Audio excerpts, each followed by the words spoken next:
Nagulat si Roel sa kanyang nakita. Bahay nila Christine halos wasak na. Bubong ay butas, dingding ay kapag. Sa hangin at ulan ay lantad ang lahat.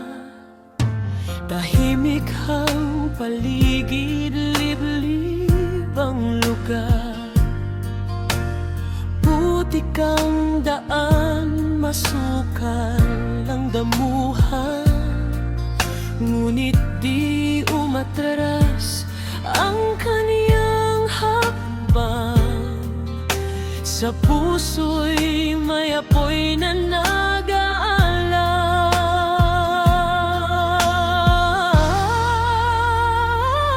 Sa bawat bitag ng tahanan, may kwento ng hirap at luha. Ngunit sa gitna ng kahinaan, pag-asa'y sisibol pa. Pinasok ni Roel ang liblib na daan, matulungan lang ang batang nangangailangan. Kahit pagod at pawis ay bumuhos, pagmamahal pa rin ang kanyang ibinuhos. Sa sirang-sirang bahay na halos bumigay, isang pangakong di mawawala kailanman. Habang may batang umaasa, si Roel ay laging handang tumulong sa kapwa.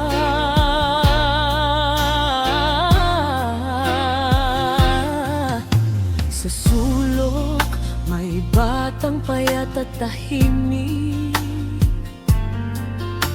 Ngiti pilit, mata'y may himig. Nang pangarap na simpleng tahanan na matibay at di naluluhaan. Iniabot ang tulong na kaya,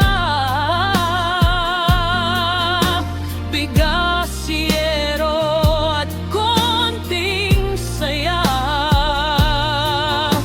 Kasama ang yakap at dasal na bukas ay mas magiging